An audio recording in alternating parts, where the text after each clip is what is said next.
Be alone. That is the secret of invention. Be alone. That is when ideas are born. Many profound thinkers, artists, and innovators throughout history frequently turn to solitude as a catalyst for deep thought and creativity.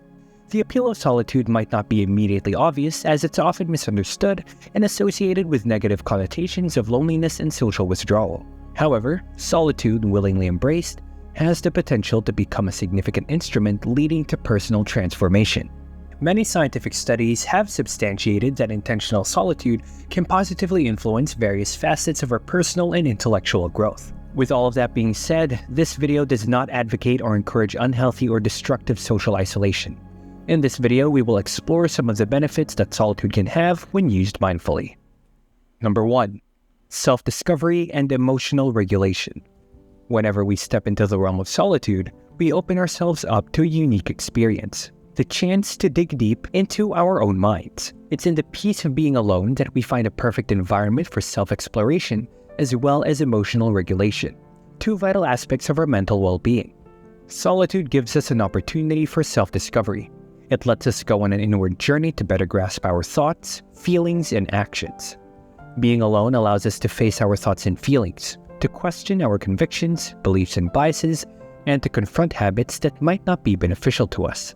When we engage in this self-exploration, we allow ourselves to enhance our self-understanding, gaining key insights that facilitate our own personal growth and transformation. Another critical benefit of solitude is its influence on emotional regulation. Emotional regulation is how we deal with and react to our feelings effectively. This skill can be greatly improved in solitude, as being alone gives us the room to fully experience our emotions, understand their origins, and learn how to express and manage them in a healthy way. For example, if we're dealing with anger or frustration, solitude can offer a safe space where we could positively handle those emotions. Through meditation, journaling, or simply being with our feelings, we can develop a deeper insight into what triggers our emotions, helping us to devise strategies to cope with these feelings better in the future. Now, with this understanding in place, it's important to clarify a common misconception: the difference between solitude and loneliness. Solitude and loneliness are often seen as two sides of the same coin. However, they are vastly different experiences, each with their own unique influences on the human psyche. Loneliness is an emotional response. It is a feeling of emptiness and isolation that can creep in whether you're surrounded by a crowd or alone in your home. It's the gap between the social interactions we desire and those we actually experience. This emotional state can be distressing and has been linked to various health risks. On the other hand, solitude is a physical state. It is the act of being alone. Yet, unlike loneliness, solitude is often a deliberate choice. The distinction might seem semantic, but it is crucial. Think of it as the difference between starvation and fasting.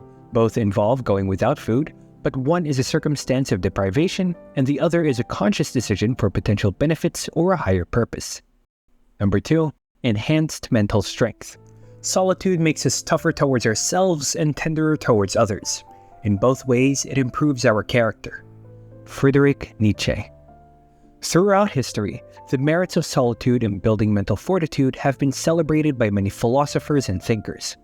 One of the most prominent among them is Friedrich Nietzsche. He considered solitude as the stage where one could confront and overcome their inner demons, thereby cultivating an unshakable mental strength. In solitude, we face our thoughts and emotions without distractions or external influences.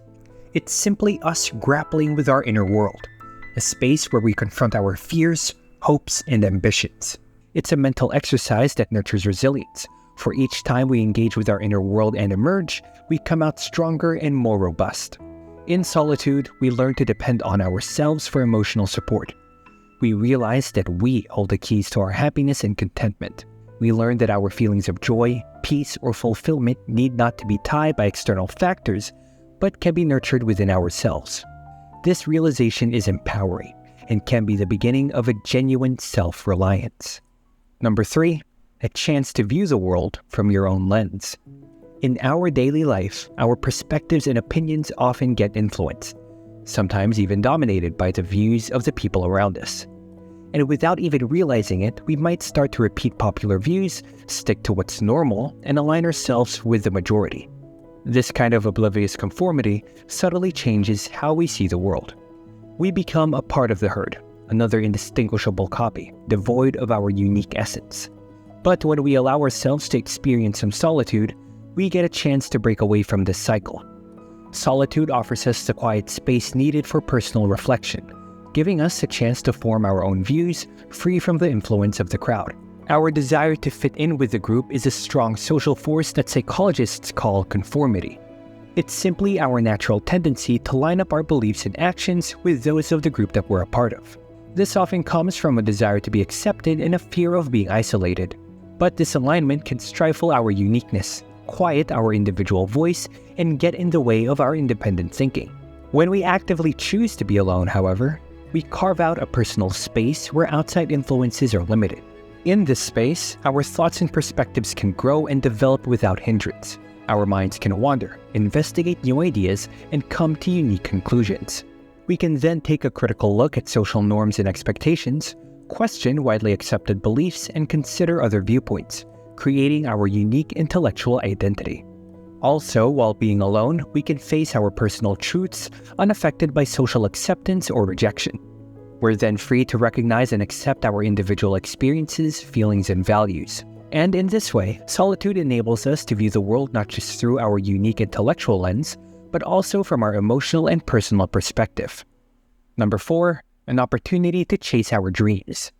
Now imagine having a day all to yourself. No interruptions, no distractions, no obligations. How would you use this time? Most of us would use it to explore those ideas and dreams we've tucked away in the corners of our minds, waiting for the right time. But in solitude, every moment can become the right time. When we choose solitude, we grant ourselves the space to plan our lives deliberately. Away from external pressures and influences, we can consider our deepest aspirations, define our personal and professional goals, and devise a roadmap to achieve them. It's the perfect setting to reflect upon our lives, make crucial decisions, and cultivate a vision towards the future. Moreover, solitude helps us with focus and productivity. With fewer distractions, we can then immerse ourselves more deeply in our tasks and goals. This heightened focus can dramatically increase our efficiency, so it's no surprise that many renowned authors, artists, and researchers have relied on periods of solitude to produce their best work. We as humans are inherently social creatures, designed to thrive in the company of others, and extended periods of social isolation can indeed have detrimental effects on us. However, on the flip side, the value of spending time alone is something to ponder upon. By consciously finding the right balance between solitude and social interaction, as well as approaching these moments of isolation mindfully, we can tap into a transformative power capable of profoundly impacting our lives.